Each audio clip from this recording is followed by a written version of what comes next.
Seguimos en Efecto Financiero, las cuentas en Twitter, ya las conoce, @efecto_financiero y la de este servidor, @fermaldonado número 15.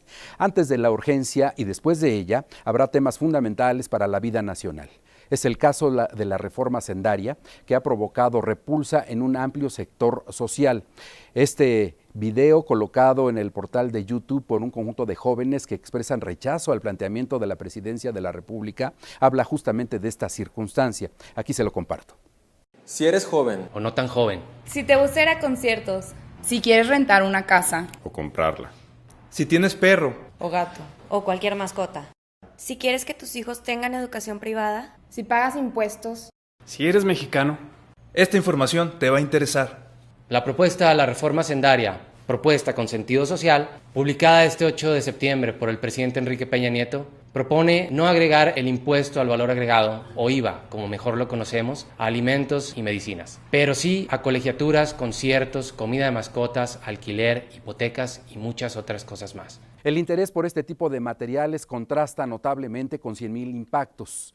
El día en que el presidente de la República anunció la reforma hacendaria, no había alcanzado ni siquiera 150 reproducciones. Desde el inicio de esta administración, el gobierno de la República trabaja para construir un México próspero, es decir, un México que tenga mayor crecimiento y oportunidades para los mexicanos. Me parece que esta reforma hacendaria, lejos de ir alineada con lo que nosotros vimos muy bien en cuanto a la reforma laboral y en cuanto a la propuesta de reforma energética que se está discutiendo también en el Congreso de la Unión, nos parece que esta propuesta de reforma hacendaria va en contra del espíritu de estas otras dos reformas. Ciertamente creemos que la reforma laboral impulsará y fomentará, facilitará la creación de empleos y facilitará también que estos empleos se contraten de manera sencilla, de manera, por así decirlo, directa, sin tanta burocracia. Y en el caso de la reforma energética nos parecía, o nos parece más bien dicho, que esta reforma energética ciertamente impulsará el crecimiento y el desarrollo económico del país, pero nos parece que esta reforma hacendaria contrapone a estos dos espíritus de estas dos reformas que estamos hablando.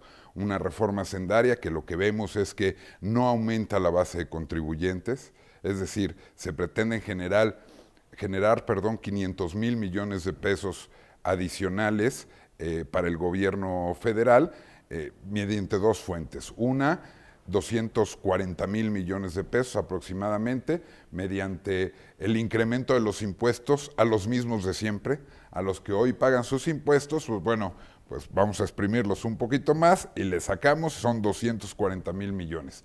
Y otra parte que también nos preocupa mucho, los 260,000 millones extras que tienen que ver con el déficit que están calculando o que están proponiendo del 1.4%. Que es abrir la puerta al endeudamiento. Exactamente, que eso no es otra cosa más que endeudamiento de la nación, el endeudamiento del país. Nos parece que los últimos 3 sexenios, con sus virtudes y sus defectos, pero en ese punto en concreto sí fueron con mucha disciplina fiscal, sí se preocuparon por no endeudar más al país, y hoy nos presentan esta como una opción para atender un montón de necesidades que ciertamente el país tiene, pero que me parece que hay otras maneras de atenderlos. Carlos, pero parece que todas estas conclusiones no estuvieran ajenas al secretario de Hacienda, que no las conociera. Pues mira, yo no sé, seguramente que no están ajenas al secretario de Hacienda. Lo que parece es que era la oportunidad histórica, creo yo, o creemos nosotros más bien, era la oportunidad histórica para que verdaderamente pudiéramos o se pudieran meter mucho más individuos a la economía formal y que fuera repartido el gasto no en los hombros de los mismos de siempre, sino con una mucho más base gravable. Y esto era muy sencillo, esto era un tema de ponerle IVA a alimentos y medicinas, el impuesto al valor agregado en todos los países del mundo. ¿Les tembló el mano al gobierno federal? Sí, claro, no es un impuesto populista, desde luego, es un impuesto que ciertamente Creemos que al decil de ingresos más bajo de la economía les puede afectar y puede ser un porcentaje muy importante de sus ingresos, pero también habíamos propuesto, en el caso de Coparmex, habíamos propuesto esquemas para que justamente a ese decil de ingresos más bajo de la población hubiera manera de retribuirles eso que estaban pagando o que iban a pagar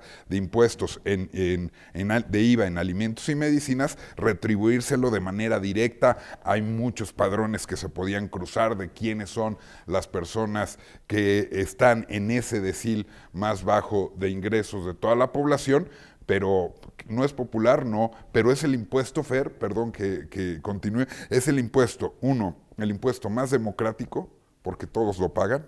Dos, el impuesto más difícil de evadir, es muy complicado que alguien pueda evadir el IVA. Y tres, el más fácil de recaudar para el gobierno. Entonces tenía todas las ventajas del mundo para de esa manera hacerse de los recursos que ciertamente el país los necesita, que ciertamente el país requiere para invertir en servicios de salud, en gasto social, en infraestructura, en una serie de cosas que todos estamos de acuerdo que se tiene que hacer, pero nos parece que el mecanismo que han elegido no es el adecuado. ¿Qué camino queda, Carlos, ante esta visión que ustedes tienen? ¿Los amparos?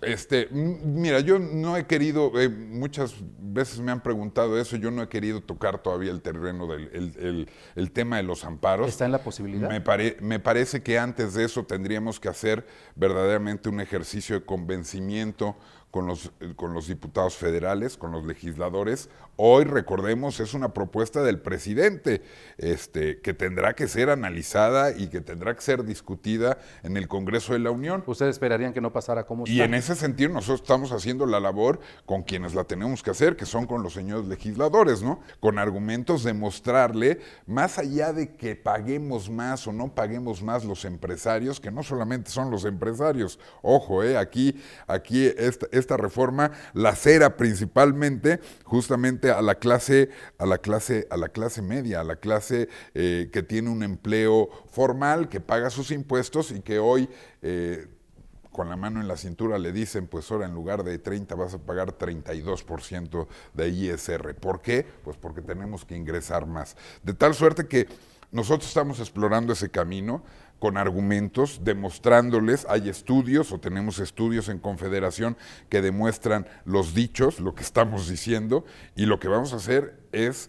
intentar convencer o tratar de convencer a los legisladores para que ellos, cumpliendo con su responsabilidad en el Congreso de la Unión, modifiquen o corrijan pues bueno, esta reforma o este intento de reforma hacendaria, que por cierto, una reforma hacendaria tendría que ver no solamente con cómo hacerse de más recursos, sino también con cómo se van a gastar esos recursos y qué va a poner el gobierno es decir, todas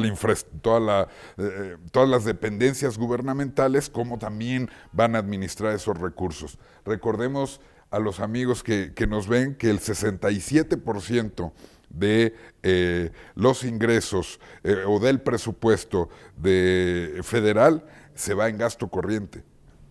67%. Eso quiere decir que ahí había mucho que hacer y desgraciadamente en la propuesta de reforma hacendaria no vemos que se diga nada en ese rubro, cuando ese rubro también le podría generar muchísimos fuentes o mucho más recursos para utilizarse en los rubros verdaderamente importantes que hemos mencionado.